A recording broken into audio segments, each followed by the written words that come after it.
बसवेश्वर जी की धरती से है।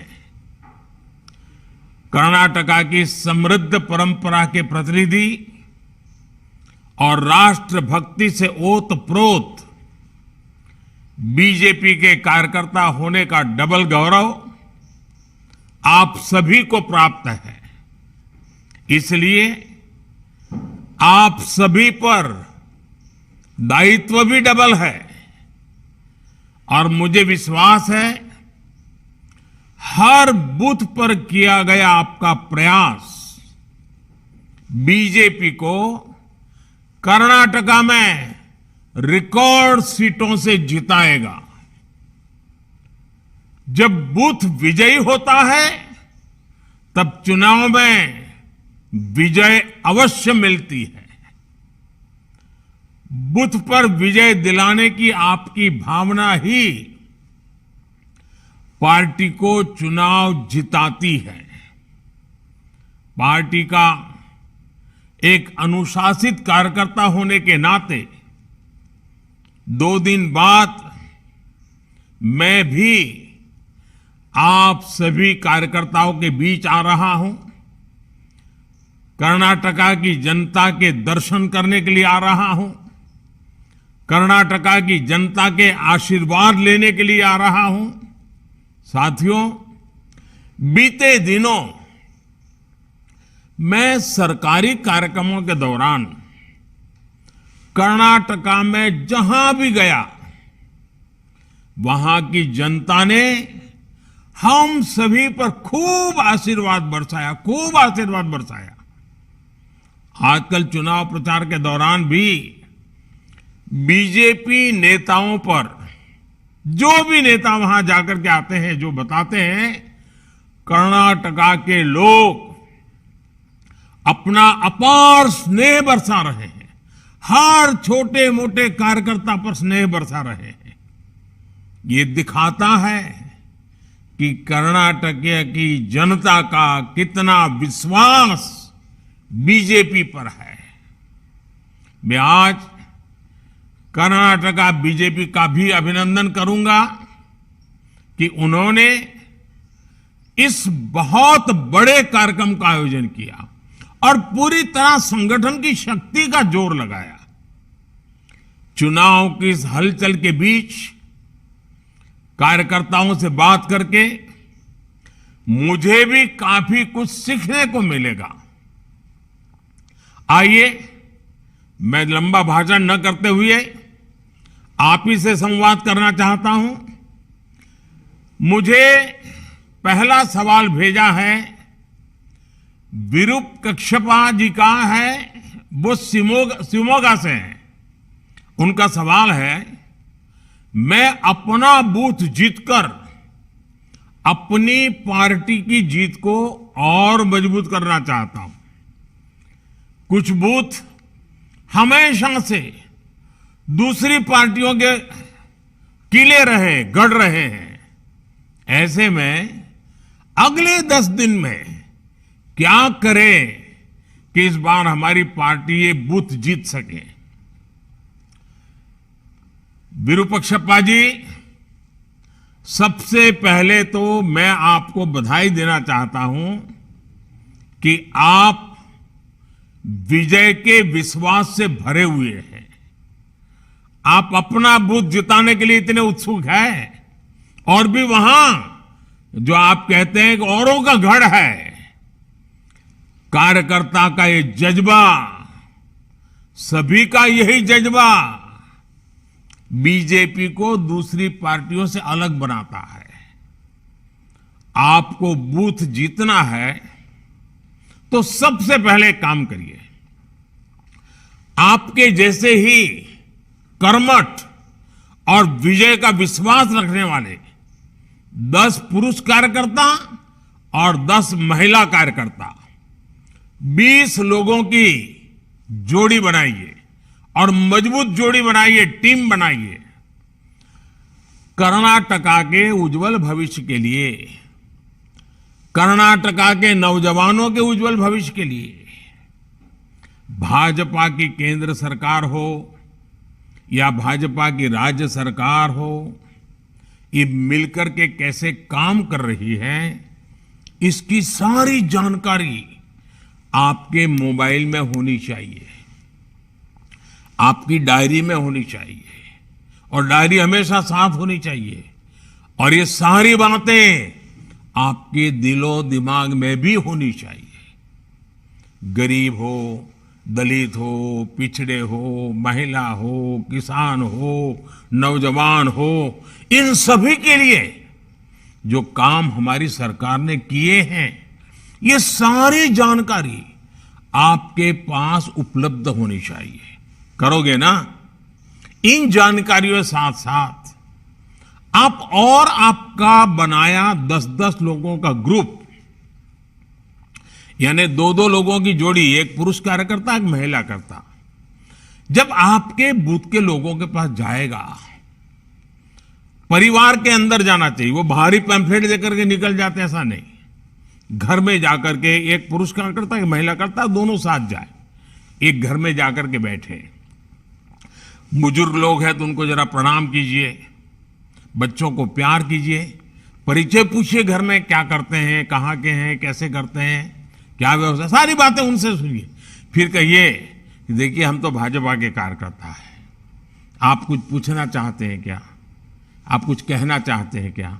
फिर हम लारे जो काम है, सकारात्मक काम है, उनके साथ 1 to 1 बातें कीजिए। एक परिवार में आधा पौना घंटा, 1 घंटा बिताइए, बहुत फायदा होगा। बूथ जीतने की शुरुआत तब होती है जब कार्यकर्ता बूथ से जुड़े परिवारों को जीत लेता है, उनके दिल को जीत लेता है। आप लोगों से जब बातें करेंगे, कई स्तर पर चर्चा कर सकते हैं। जैसे दुनिया के अनेक देशों में अर्थव्यवस्था की हालत खराब है, लेकिन हमने कैसे भारत की अर्थव्यवस्था को मजबूती से संभाले रखा है, लोग देख रहे हैं, लोगों को पता होता है। दुनिया के अनेक देश कोरोना से लड़ने में पस्त हो गए, लेकिन भारत ने सफलता से कोरोना से लड़ाई लड़ी है। आज देश गरीबी के खिलाफ लड़ रहा है, आज देश इंफ्रास्ट्रक्चर पर रिकॉर्ड निवेश कर रहा है, आज देश किसानों को किस तरह से लाखों करोड़ रुपए किसान सम्मान निधि के माध्यम से भेजकर उन्हें ब्याजखोरों से बचा रहा है। बीजेपी और दूसरी पार्टियों में सबसे बड़ा फर्क अप्रोच का है। बीजेपी आने वाले 25 साल में विकसित भारत के रोड मैप पर काम कर रहा है। आप देखें, हमारे जो विरोधी हैं उनका क्या एजेंडा है? उनका एजेंडा है सत्ता हथियाना। हमारा एजेंडा क्या है?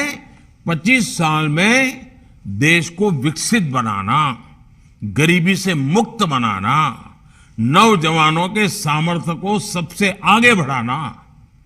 आने वाले 25 साल में कर्नाटका की विकास यात्रा को नेतृत्व देने के लिए बीजेपी एक युवा टीम का निर्माण कर रही है। हमारी कोशिश है कर्नाटका में बेंगलुरु जैसे अनेक ग्लोबल हब बन सके। भारत की स्टार्टअप क्रांति को कर्नाटका लीड करता रहे। आप अपने बूथ के फर्स्ट टाइम वोटर से भी जरूर मिलिए, उनका एक सम्मेलन भी कर सकते हैं, उनकी कोई स्पर्धा, साइकिल स्पर्धा जैसा कार्यक्रम भी बना सकते हैं। आप उन्हें भाजपा को वोट देने के लिए प्रेरित कीजिए। लंबे अरसे से कर्नाटक में बीजेपी का बड़ा जनाधार रहा है। आप पूर्ण बहुमत की स्थिर बीजेपी सरकार के लिए वोट मांगेंगे तो कर्नाटका की जनता जरूर आशीर्वाद देगी। उनको समझाइए कि कर्नाटक में लगातार अस्थिरता से कितना नुकसान हुआ है और दिल्ली में पिछले 9 साल से आपने मजबूत स्थिर सरकार बनाई, इतना कितना लाभ हुआ है। इस बार भी वहां पर मजबूत और स्थिर सरकार बनाइए। चलिए आइए, मैंने काफी लंबी बात कर ली शिवमोगा के हमारे साथियों से। अब दूसरा सवाल जो मुझे मिला है वो फकीरप्पा जिंदे जी का है। वो चित्रदुर्गा जिले से हैं और वो पूछते हैं, सर हम लोग हमेशा डबल इंजन सरकार की बात करते हैं, डबल इंजन सरकार की परिभाषा आपके लिए क्या है? डबल इंजन सरकार से कर्नाटका के विकास को क्या लाभ होगा? चलिए, फकीरप्पा जी ने बहुत ही अच्छा सवाल पूछा है, डबल इंजन सरकार के संबंध में पूछा है और उसका सीधा और साधारण मतलब है विकास की डबल रफ्तार। बीते 9 वर्षों का देश का अनुभव रहा है कि जहां जहां बीजेपी की डबल इंजन सरकार है वहां वहां गरीब कल्याण की योजनाएं तेजी से जमीन पर उतरी है। हर घर जल योजना में कर्नाटका देश के अग्रणी राज्यों में है, क्योंकि यहां भी भाजपा सरकार है, वहां भी भाजपा सरकार है। इसलिए संभव हो पा रहा है क्योंकि यहां डबल इंजन सरकार है।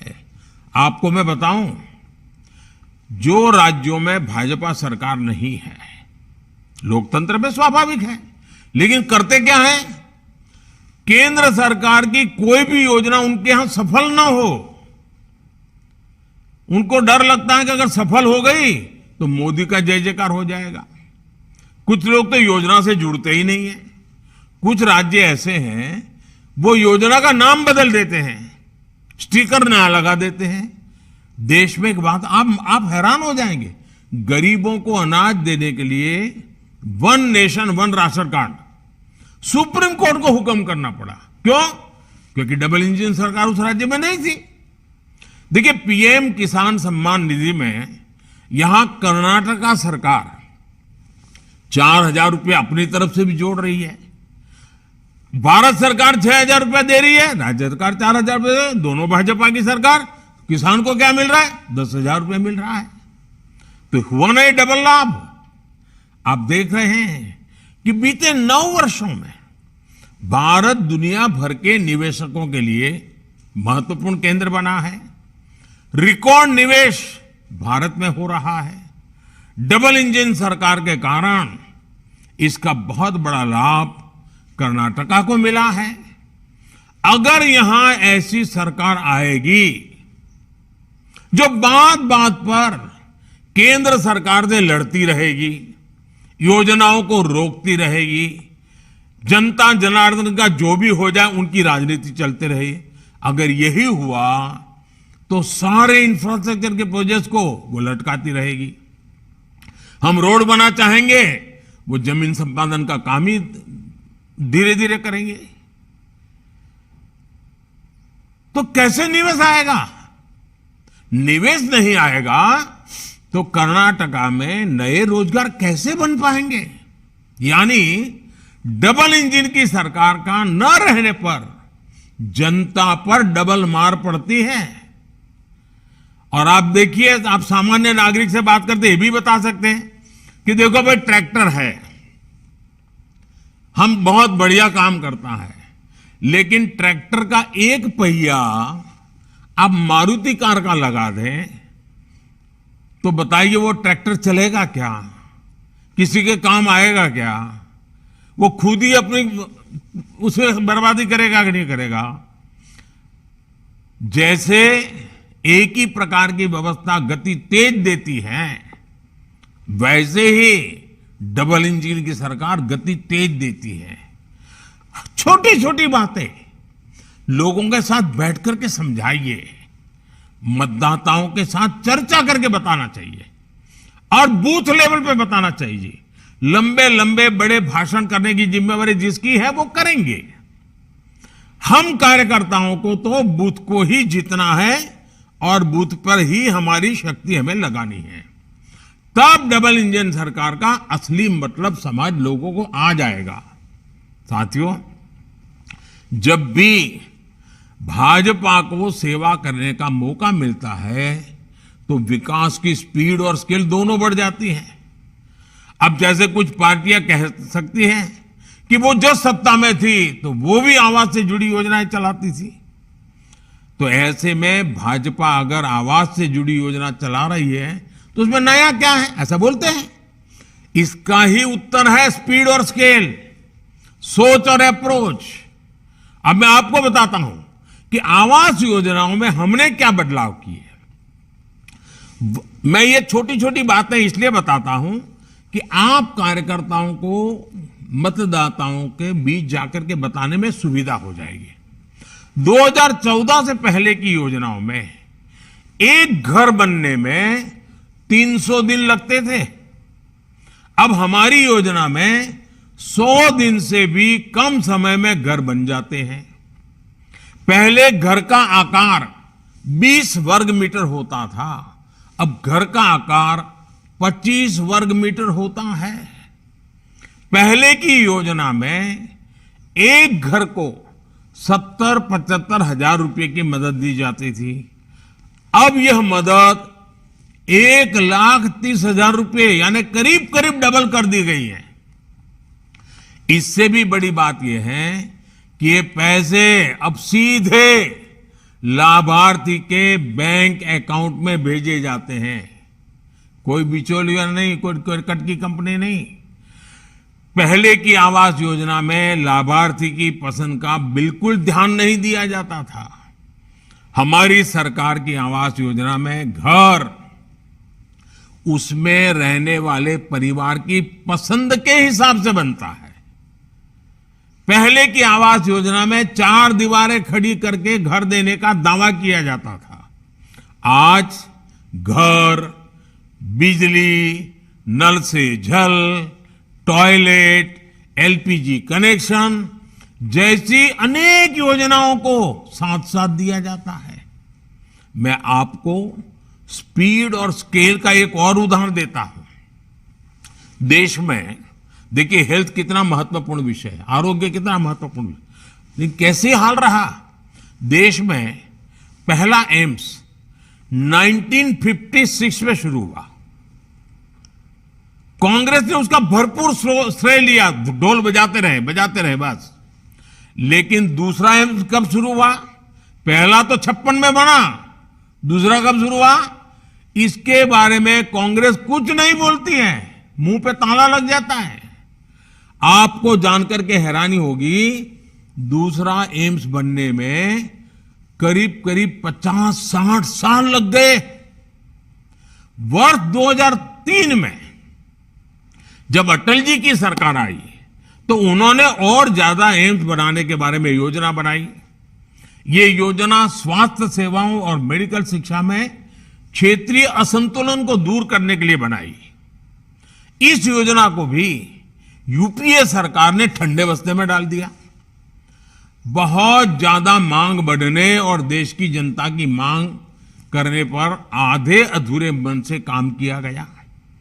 किसी तरह 2014 तक देश में एम्स की संख्या बढ़कर के 7 पहुंची। याद रखो, यानी 60 साल में एम्स की संख्या 1 से बढ़कर 7 हुई।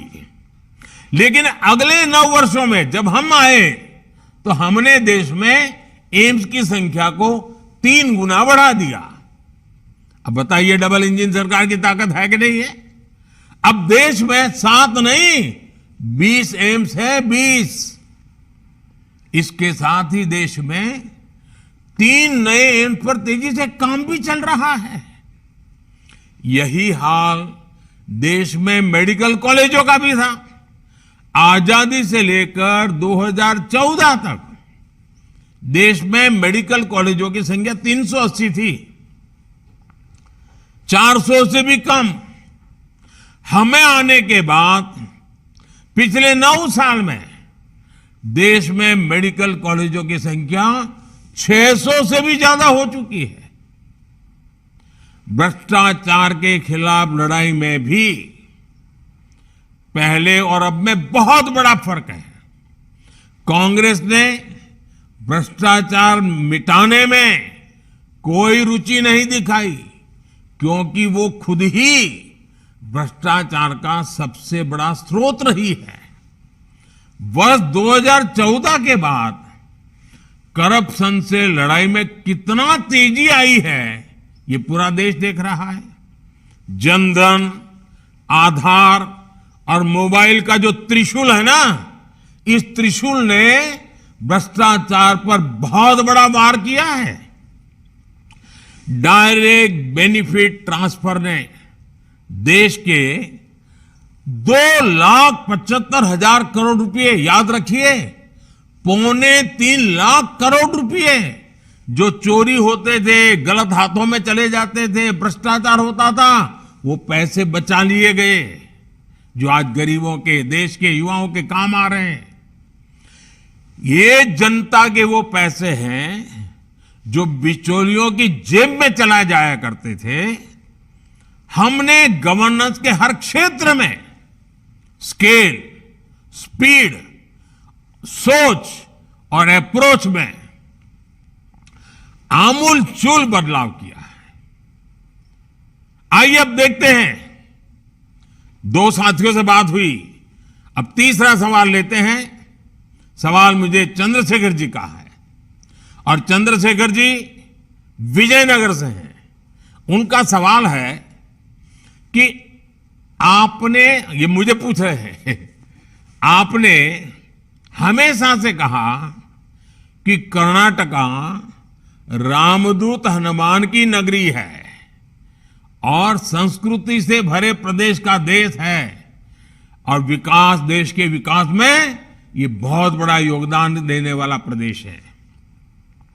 कर्नाटका की सॉफ्ट पावर में आप कितनी संभावनाएं देखते हैं? अगर मुझे एक वाक्य में कहना है चंद्रशेखर जी, तो मैं यही कहूंगा, मैं बहुत ही संभावनाएं देखता हूं। और इस अर्थ में आपका सवाल भी बहुत महत्वपूर्ण लगता है।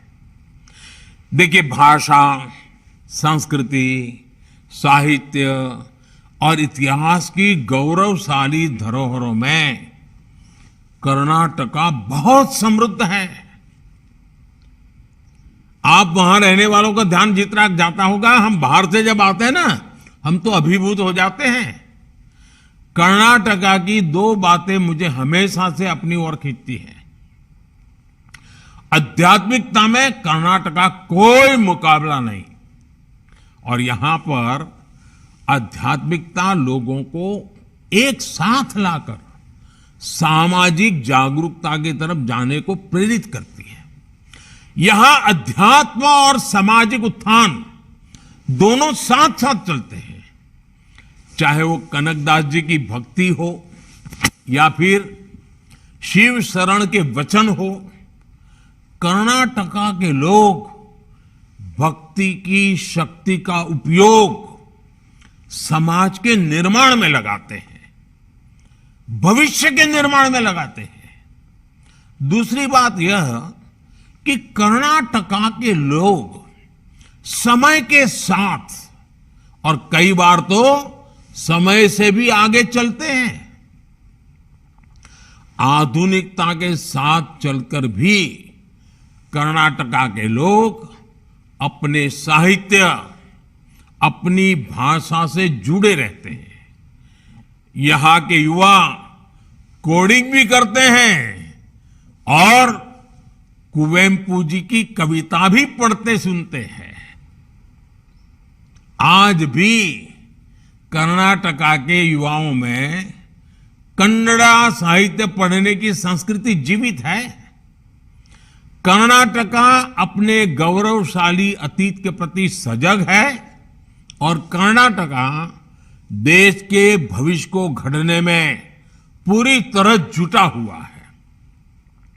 मेरा और कर्नाटका का नाता भी पुराना है। कर्नाटका के लोगों के स्नेह को मैं दशकों से महसूस कर रहा हूं। मुझे दशकों से आशीर्वाद मिलते रहे। ये तब का स्नेह है जब मैं किसी पद पर नहीं था और यहां पार्टी के काम के लिए एक साधारण कार्यकर्ता के रूप में आया करता था। इतना ही नहीं, इसके भी पहले जब मैं राजनीति में भी नहीं था, श्रद्धेय यादवराव जी जोशी के चरणों में आकर के बैठने का मुझे सौभाग्य मिलता था। उस दिन से मेरा जो कर्नाटका और कर्नाटका के लोगों के साथ जो मेरा नाता जुड़ा, वो लगातार वो और मजबूत होता जा रहा है। इसलिए ही अक्सर मैंने मन की बात कार्यक्रम में कर्नाटका की संस्कृति की बात की है। कर्नाटका के कितने ही लोग हैं जो कर्नाटका के विकास के पुण्य कार्य में अपना जीवन लगा रहे हैं। ऐसे लोगों की तपस्या को सबके सामने लाने का प्रयास मैं मन की बात में भी मौका नहीं छोड़ता हूं। जब भी मौका मिले मन की बात में मैं कर लेता हूं। और आपको मालूम है, अब इस रविवार को मन की बात का 100वां एपिसोड है, सेंचुरी लगाने का। वो आपके आशीर्वाद से संभव है, देशवासियों के आशीर्वाद से संभव है, और मैं तो इसके लिए देशवासियों को बधाई देता हूं। साथियों, आज भारत अपनी विरासत पर गौरव के साथ ही अपनी संस्कृति, अपनी आस्था, अपने इतिहास से जुड़े प्रसिद्ध स्थानों को आधुनिक अवतार के सामने ला रहा है। इसमें कर्नाटका की सॉफ्ट पावर की भी उतनी ही बड़ी भूमिका है। कर्नाटका में इसके लिए अनेक संभावना है, जिनको डबल इंजन सरकार ही अवसरों में बदल सकती है। चलिए अब देखते हैं, हमारे साथ चौथा सवाल भी हो रहा है। ये अरुण सेठ जी का सवाल है और वो दक्षिण कन्नड़ा से हैं। उनका सवाल है कि कांग्रेस ने हर जगह मुफ्त रेवड़ियों का वादा किया है। मुफ्त की रेवड़ियों की राजनीति पर आपके क्या विचार, हमारा मार्गदर्शन करिए। एक तो मुझे अच्छा लगा कि हमारे कन्नड़ा भाषी भी लोग और छेक दक्षिण कन्नड़ा में भी रेवड़ी शब्द समझ आ गया है। देखिए, हमारे देश में कुछ राजनीतिक दलों ने राजनीति को सिर्फ सत्ता और भ्रष्टाचार का साधन बना दिया।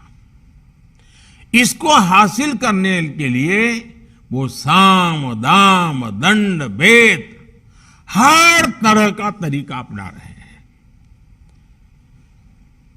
इन राजनीतिक दलों को देश के भविष्य की, आने वाली पीढ़ियों की, मेरे कर्नाटका के बच्चों की, मेरे कर्नाटका के नौजवानों की, मेरे कर्नाटका की नौजवान बेटियों की, उनको कोई चिंता नहीं है।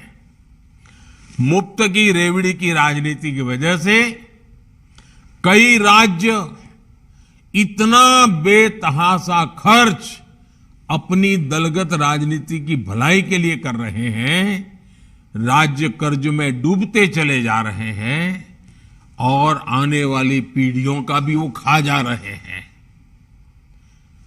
देश ऐसे नहीं चलता, सरकार ऐसे नहीं चलती। सरकार को पीढ़ियों बनाने का लिए भी काम करना होता है। सरकार को वर्तमान के साथ साथ भविष्य का भी सोचना पड़ता है। सरकार सिर्फ सुबह शाम रोजमर्रा की रोजी रोटी कमाने वाली जिंदगी पर नहीं चल सकती, बल्कि उसको एसेट क्रिएशन पर काम करना पड़ता है, संपदा बनानी पड़ती है, ताकि दशकों दशक तक देश के हर परिवार का जीवन ठीक से चलता रहे। इसलिए बीजेपी शॉर्टकट नहीं, बल्कि विकसित भारत के निर्माण के लिए काम कर रही है। और आप कभी रेलवे स्टेशन पर गए होंगे तो देखते होंगे, कुछ लोग एक प्लेटफॉर्म से दूसरे प्लेटफॉर्म पर जाना है तो ऊपर का वो ब्रिज छोटा सा चढ़ करके जाते हैं, और कुछ लोग जल्दी में नीचे ही कूद करके पटरी क्रॉस करके भागने की कोशिश करते, वहां लिखा होता है shortcut will cut you short. ये सब जगह पे लागू होता है। साथियों, बीजेपी सिर्फ 5 साल के नहीं, सिर्फ हमारी सत्ता के लिए नहीं, बल्कि हम देश के लिए सोचते हैं। हम दल के लिए नहीं, देश के लिए सोचते हैं। हम सिर्फ हमारी आज की चुनाव की राजनीति के लिए नहीं, हम 25 साल में भारत को कहां ले जाएंगे, इस सपनों को साकार करने के लिए काम कर रहे हैं।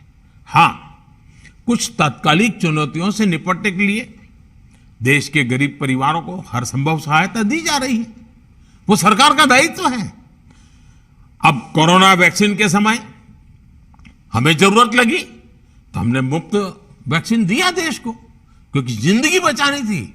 और वो आज मेरे देश को आगे बढ़ाने में काम कर रहे हैं। मुफ्त राशन देने की जरूरत पड़ी, देना था, दिया, क्योंकि देश में कोई व्यक्ति भूखा नहीं रहना चाहिए। लेकिन देश को आगे बढ़ाना है तो हमें ये रेवड़ी कल्चर से मुक्त होना ही पड़ता है। बीजेपी सरकार आज पूरे देश में आधुनिक फिजिकल, डिजिटल और सोशल इंफ्रास्ट्रक्चर पर अभूतपूर्व निवेश कर रही है। यही आज की पीढ़ी के साथ साथ भविष्य की पीढ़ियों को भी काम आने वाला है। अब देखिए, road, rail, airport, port, solar park, गरीबों के घर, पानी की लाइनें, gas pipeline, medical college, AIIMS, IIT, triple IT, IIM, ऐसी संपदा बनाने पर हमारा फोकस है। अब आज से 25 साल पहले अगर मेडिकल कॉलेज बनाई होती तो आज देश के पास लाखों डॉक्टर होते। हमें डॉक्टरों की कमी नहीं होती। नर्सिस की कितनी कमी है। अगर आज से 20, 25, 30 साल पहले आवश्यकता के अनुसार नर्सिस की कॉलेज बन गई होती तो आज देश में बच्चियों को अपना भविष्य बनाने के लिए कितना काम आता था। लेकिन उन्होंने उस समय की राजनीति की, भविष्य का सोचा नहीं। अब आज हम कितना ही दौड़ लगाएं, लेकिन जो 25 साल बर्बाद हो गए वो तो हो गए। और इसलिए मेरी नौजवानों से खास विनती है कि जो रेवड़ी बांटने वाले आपको मूर्ख बनाने की कोशिश करते हैं ना, आप अपने उज्जवल भविष्य, अपने संतानों के भविष्य के लिए सोचिए। और मैं पक्का कहता हूं, जिस दिशा में हम चल रहे हैं, जिन मजबूती पर चल रहे हैं, इसका लाभ कर्नाटक को भी मिल रहा है। अब फॉरेन डायरेक्ट इन्वेस्टमेंट की बात करें, एफडीआई की, और मेरी तो एफडीआई की दूसरी भी व्याख्या है। एफडीआई की एक पॉपुलर व्याख्या है फॉरेन डायरेक्ट इन्वेस्टमेंट, और मेरी एक और व्याख्या है first develop India, FDI, first develop India. अब देखिए, कांग्रेस के शासनकाल में एफडीआई का क्या हाल आता है। 1 लाख करोड़ रुपए का निवेश आया, जबकि बीजेपी के 4 साल में 4 लाख करोड़ रुपए से ज्यादा निवेश आया है। कांग्रेस की झूठ की रेवड़ियों का पर्दाफाश करने के लिए आपको कांग्रेस शासित दूसरे राज्यों की सच्चाई भी लोगों को बतानी होगी। और आपको ये सारा नेट पर देखोगे तो मिल जाएगा, आंकड़ों के साथ मिल जाएगा। हिमाचल के लोग, अभी अभी चुनाव हुआ है ना, 1 साल हो गया, हिमाचल के लोग आज तक कांग्रेस की गारंटी पूरी होने का इंतजार कर रहे हैं। वादे किया कुछ नहीं। राजस्थान के लोग भी कांग्रेस की गारंटी पर आज आंदोलन कर रहे। भाई क्या हुआ, सरकार का 4 साल बीत चुका, अभी तक गारंटी ही रह गई। कांग्रेस मतलब झूठ की गारंटी, कांग्रेस मतलब भ्रष्टाचार की गारंटी, कांग्रेस मतलब भाई भतीजावाद की गारंटी। कांग्रेस अब उस स्थिति में है जब वो ना कोई सच्ची गारंटी दे सकती है, और आपको तो मालूम है मेरे नौजवान दोस्तों, कांग्रेस की वारंटी तो बहुत पहले ही एक्सपायर हो चुकी है। जिसकी वारंटी एक्सपायर हो चुकी है उसकी गारंटी का मतलब क्या है जी। आइए देखते हैं। अब हमें और भी कुछ सवाल आ रहे हैं। देखिए, 5वें हमारे कार्यकर्ता मुझे सवाल पूछ रहे हैं। श्री DR योगेश जी हैं, वो तो बेंगलुरु से है, और उनका सवाल है कि सरकार बनने के बाद हम आने वाले 5 साल में कर्नाटका को कहां देख सकते हैं। बेंगलुरु के नौजवान है तो लंबा सोचने वाले होते ही होते हैं, अच्छा सोचने वाले हैं कर्नाटका के नौजवान। देखिए, देश इस समय आजादी का अमृत महोत्सव मना रहा है।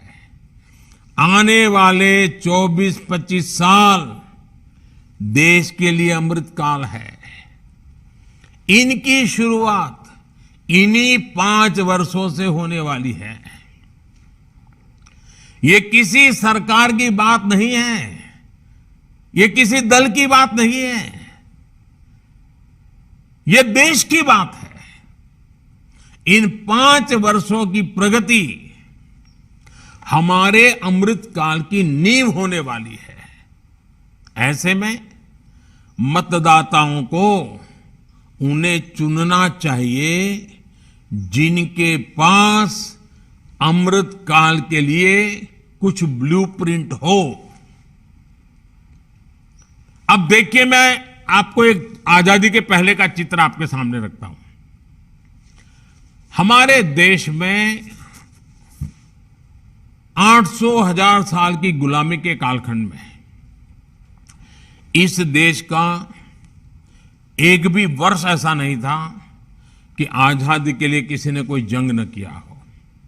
इस देश का कोई इलाका ऐसा नहीं था जो कभी न कभी आजादी की जंग को ब्यूगल न बजाया हुआ, लड़ाई न लड़ी हो।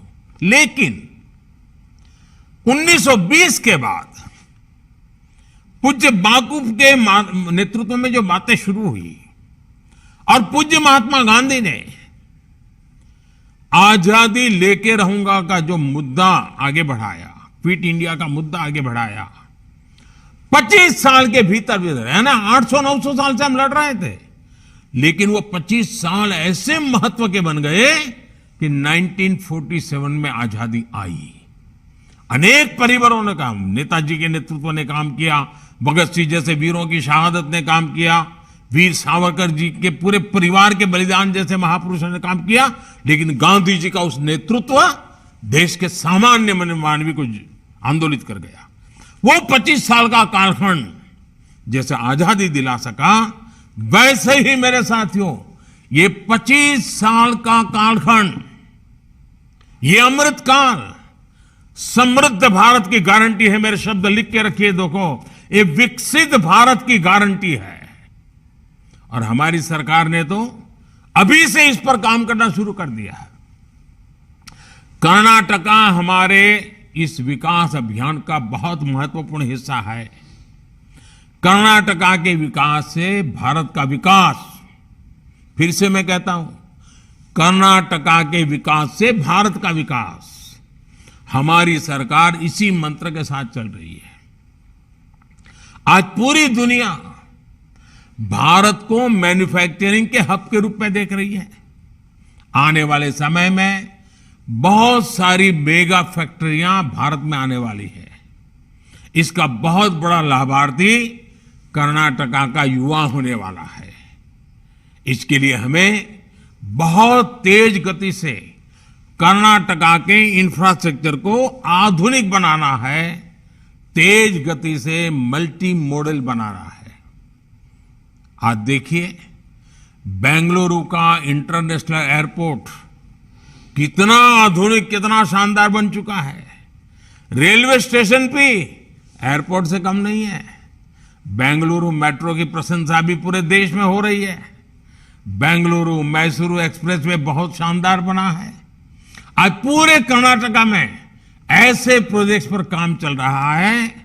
अब देखिए, शिवमोगा एयरपोर्ट, बीदर एयरपोर्ट, तुमकुर में HAL की फैक्ट्री, ऐसे अनेक प्रोजेक्ट पूरे हो चुके हैं। बाकी प्रोजेक्ट पर भी हमें बहुत कम समय में काम पूरा करना है। इसके लिए डबल इंजन सरकार, और वो भी कर्नाटका में पूर्ण बहुमत वाली भाजपा की स्थिर और मजबूत सरकार होना बहुत आवश्यक है। हम अगले 5 साल में ऐसा कर्नाटका बनाने वाले हैं जहां मेरे गांव का सामर्थ्य, मेरे किसानों का सामर्थ्य, मेरी माताओं बहनों का सामर्थ्य, मेरे नौजवानों का सामर्थ्य, मेरे दलित भाई बहनों का सामर्थ्य, मेरे आदिवासी भाई बहनों का सामर्थ्य, ये शक्ति, ये सामर्थ्यवान बने, सशक्त बने, समर्थ हो, संवेदनशील हो और हम सब मिलकर के दिल्ली की सरकार हो या कर्नाटका की सरकार, मैं हूं या आप हो, कर्नाटका का विकास, देश का विकास, देश को गति देने के लिए कर्नाटक का विकास, हमें पूरी सक्षमता के साथ आगे बढ़ना है, विश्वास के साथ आगे बढ़ना है। साथियों, इन्हीं वजह से आज कर्नाटका की जनता बीजेपी की पूर्ण बहुमत की स्थिर और मजबूत सरकार बनाने के तैयार है। साथियों, ये मेरा सौभाग्य है कि मुझे आप सबसे आज बूथ लेवल के लाखों कार्यकर्ताओं के दर्शन करने का भी सौभाग्य मिला है, आपसे बातचीत करने का भी सौभाग्य मिला है और मैं आश्वस्त हो गया हूं कि इस बार सारे रिकॉर्ड तोड़ करके भारतीय जनता पार्टी को कर्नाटका की जनता विजयी बनाने वाली है, आशीर्वाद देने वाली है। लेकिन साथियों, जनता के आशीर्वाद उसको हमें पोलिंग बूथ तक पहुंचाना पड़ता है। आंधी कितनी ही तेज क्यों ना हो, लेकिन साइकिल की ट्यूब लेके खड़े हो जाए तो हवा नहीं भरती है, पंप लगता है। वैसे ही आंधी है, आशीर्वाद का प्रवाह है, लेकिन पोलिंग बूथ तक ले जाने के लिए कार्यकर्ता डटे रहना चाहिए, बूथ कमेटी डटी रहनी चाहिए, बूथ की शक्ति लगनी चाहिए। और आप देखिए, बूथ विजय निश्चित हो जाएगा और जब बूथ विजय हो जाएगा तो कर्नाटका के उज्जवल भविष्य की गारंटी भी पक्की हो जाएगी। और इसलिए हमें एक पल भी निश्चिंत नहीं। अब कुछ लोग कहेंगे, मोदी जी आपने सार्वजनिक रूप से इतनी सारी बता दी तो और पार्टियां भी उसका फायदा उठाएगी।